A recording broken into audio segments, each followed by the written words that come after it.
Hello students, നിങ്ങൾക്കറിയാം recording function നമ്മൾ ചെയ്യുന്നത് ഒരു ജേർണലൈസ് അല്ലെ, ജേർണൽ എന്ന് പറയുന്ന ബുക്കിലാണ്. ആ ജേർണൽ എന്ന് പറയുന്ന പ്രോസസ് കഴിഞ്ഞ് നേരെ നമ്മൾ പോകേണ്ടത് ലെഡ്ജറിലേക്കാണ്, അതായത് ക്ലാസിഫിക്കേഷൻ ഫംഗ്ഷൻ. ഈ ക്ലാസിഫിക്കേഷൻ ഫംഗ്ഷൻ അല്ലെങ്കിൽ ലെഡ്ജർ പ്രിപ്പയർ ചെയ്യുമ്പോൾ പല കുട്ടികൾക്ക് ഉണ്ടാകുന്ന കൺഫ്യൂഷൻ എന്ന് പറയുന്നത് പോസ്റ്റിംഗ് നടത്തുന്ന സമയത്ത് ഡെബിറ്റും ക്രെഡിറ്റും മാറിപ്പോകുന്നു. അതുപോലെ തന്നെ ലെഡ്ജർ ബാലൻസ് ചെയ്യുന്ന സമയത്ത് ചില കൺഫ്യൂഷൻസ് ഒക്കെ വരുന്നു. ഈ കൺഫ്യൂഷൻസ് ഒക്കെ മാറ്റാൻ വേണ്ടിയാണ് സാർ വന്നിരിക്കുന്നത്. സോ അടിപൊളിയായിട്ട് എങ്ങനെയാണ് നമുക്ക് ഈസി ആയിട്ട് പോസ്റ്റിംഗും ബാലൻസും നടത്താൻ സാധിക്കുക. സാറുടെ ഒരു എക്സാമ്പിൾ കൊടുത്തിട്ടുണ്ട്. ഇതൊരു ജേർണൽ നമ്മൾ കംപ്ലീറ്റ് ചെയ്ത് വെച്ചു. ഈ ജേർണലിനകത്ത് ഞാൻ പ്രിപ്പയർ ചെയ്യാൻ പോകുന്നത് ഒരു ക്യാഷ് അക്കൗണ്ട് ആണ്. ക്യാഷ് അക്കൗണ്ട് എങ്ങനെയാണ് നമ്മൾ ജേർണൽ എൻട്രിയിൽ നിന്നും ലെഡ്ജറിലേക്ക് പോസ്റ്റ് ചെയ്യുന്നത് എന്ന് നമുക്ക് കൃത്യമായി നോക്കാം. ആദ്യം ചെക്ക് ചെയ്യേണ്ടത് നമുക്ക് ഇവിടെ തന്നിരിക്കുന്ന ജേർണൽ എൻട്രികളിൽ, അതായത് 1, 2, 3, 4, 5 എൻട്രീസ് ഉണ്ട്. ഈ 5 എൻട്രീസിൽ എല്ലാ എൻട്രിക്കകത്തും ആര് വരുന്നുണ്ട്? ക്യാഷ് വരുന്നുണ്ട്. അതാണ് യെലോയിൽ മാർക്ക് ചെയ്തത്. ഇവിടെ ക്യാഷ് വരുന്നു, ഇവിടെ ക്യാഷ് വരുന്നു, ഈ എൻട്രി ക്യാഷ് വരുന്നു, ക്യാഷ് വരുന്നു, ക്യാഷ് വരുന്നു. ക്യാഷ് ഏതെങ്കിലും ഒരു എൻട്രിയിൽ വരുന്നില്ലെങ്കിൽ നമുക്ക് ആ ഒരു ട്രാൻസാക്ഷനെ അല്ലെങ്കിൽ ആ എൻട്രി നമ്മൾ ഇങ്ങോട്ട് പോസ്റ്റ് ചെയ്യേണ്ട ആവശ്യമില്ല.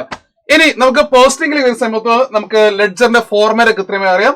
അതായത് ഇവിടെ നമുക്ക് ഡെബിറ്റ് ഏരിയ, ഇവിടെ ക്രെഡിറ്റ് ഏരിയ. ഒരു ഡെബിറ്റ് ഏരിയ എന്ന് പറയുന്നത് ഇവിടെ വരെയാണ് ഡെബിറ്റ് ഏരിയ. അതായത് നമുക്ക് ഒരു ഡെബിറ്റ് കോളത്തിൽ അല്ലെങ്കിൽ ഡെബിറ്റ് ഏരിയയിൽ, ലെഡ്ജറിന്റെ ഡെബിറ്റ് ഏരിയയിൽ ഡേറ്റ്, പർട്ടിക്കുലേഴ്സ്, എമൗണ്ട് ഇവയൊക്കെ ഉണ്ട്. അതുപോലെ തന്നെ ക്രെഡിറ്റിൽ വരാണെങ്കിൽ date, particulars, amount, journal folio ഉണ്ട്.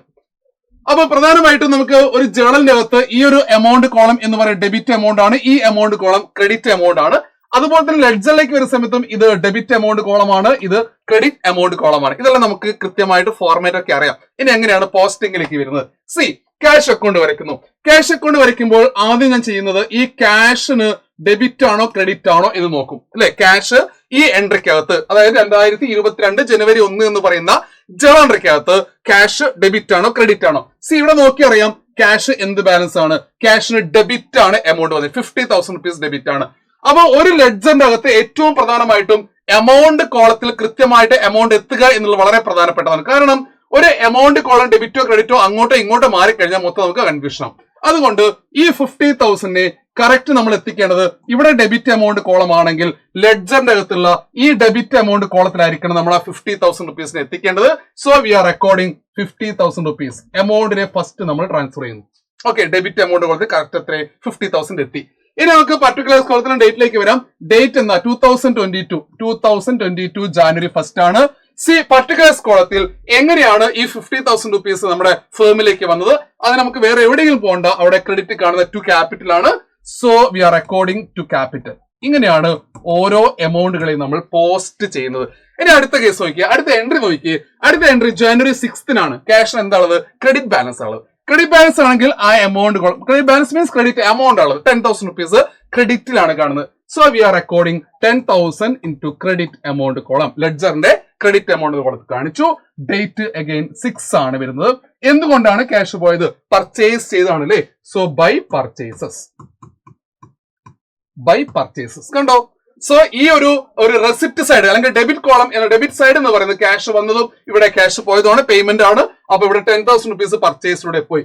What is the next transaction? Cash again debit amount ആണ് 30,000 റുപ്പീസ്. ഇനി നമുക്ക് 30,000 റുപ്പീസ് ഈസി ആയിട്ട് എന്ത് ചെയ്യാം? ഈ ഡെബിറ്റിൽ കാണിക്കാം, കുഴപ്പമില്ല. അങ്ങനെയാണെങ്കിൽ ഡേറ്റ് ജാനുവരി 10 ആണ്. വീണ്ടും ക്യാഷ് വന്നത് സെയിൽസിലൂടെയാണ്. സോ ടു സെയിൽസ് നമുക്ക് എന്ത് റെക്കോർഡ് ചെയ്യാം? സെയിൽസ് എന്ന് റെക്കോർഡ് ചെയ്യാം അല്ലെ. ടു സെയിൽസ് എന്ന് റെക്കോർഡ് ചെയ്യാം. ക്ലിയർ. ഇനി അടുത്ത എൻട്രി നോക്കിയാൽ വളരെ ഈസിയാണ്. അടുത്ത എൻട്രി നോക്കിയാൽ ക്യാഷ് അഗൈൻ എന്താ? ക്രെഡിറ്റ് എമൗണ്ട് ആണ്. So 20,000 rupees we are recording to credit amount column. And date will be January 15 and the reason will be furniture അല്ലെ. ബൈ ഫർണിച്ചർ പർച്ചേസ് ചെയ്താണ്. Then we are coming to the next transaction, that is January 20. January 20 വീണ്ടും ക്യാഷിന് എന്താ വരുന്നത്? ക്രെഡിറ്റിൽ amount വരുന്നത്. So 5,000 rupees credit നമ്മൾ record ചെയ്യുന്നു. ക്രെഡിറ്റിൽ. So date January 20 ആണ്. Reason interest ആണ്. ബൈ ഇൻട്രസ്റ്റ് പെയ്ഡ് ആണ്. ഇത്രയേ ഉള്ളൂ. നിങ്ങൾ ക്യാഷ് അക്കൗണ്ടിന് പകരം മറ്റൊരു അക്കൗണ്ട് ആണ് പ്രിപ്പയർ ചെയ്യുന്നതെങ്കിൽ, അല്ലെങ്കിൽ പർച്ചേസ് അക്കൗണ്ട് ആണ്, അല്ലെങ്കിൽ ക്യാപിറ്റൽ അക്കൗണ്ട് ആണ്, അല്ലെങ്കിൽ സെയിൽസ് അക്കൗണ്ട് ആണ്, ആ അക്കൗണ്ടിന് എന്ത് എമൗണ്ട് ബാലൻസ് അല്ലെങ്കിൽ എന്ത് എമൗണ്ട് കോളം വന്നിരിക്കുന്നത് ആ എമൗണ്ട് അതേപോലെ തന്നെ ലെഡ്ജറിന്റെയും എമൗണ്ട് കോളത്തിൽ എത്തിയിരിക്കണം. അപ്പൊ ഇതിനെ നമുക്ക് പോസ്റ്റിംഗ് എന്ന് പറയാം. ഒരു ലെഡ്ജർ നോക്കിക്കഴിഞ്ഞാൽ, ഒരു അക്കൗണ്ട് നോക്കിക്കഴിഞ്ഞാൽ കൃത്യമായിട്ട് നമുക്കൊരു അനാലിസിസ് നടത്താൻ പറ്റും. ഇവിടെ സെയിൽസിലൂടെയും ക്യാപിറ്റലിലൂടെയും ഫേമിന് 80,000 റുപ്പീസ് റിസീവ് ചെയ്ത് കഴിഞ്ഞു, 80,000 റുപ്പീസ് നമ്മൾ കളക്ട് ചെയ്ത് കഴിഞ്ഞു. പക്ഷേ 3 രീതിയിൽ എമൗണ്ട് നമുക്ക് പേയ്മെന്റ് ആണ്. പർച്ചേസിലൂടെ 10,000, ഫർണിച്ചർ പർച്ചേസിലൂടെ 20,000 റുപ്പീസ്, ഇൻട്രസ്റ്റ് പെയ്ഡിലൂടെ നമുക്ക് 5,000, അങ്ങനെ 35,000 റുപ്പീസ് നമ്മൾ മൊത്തം പേ ചെയ്തു.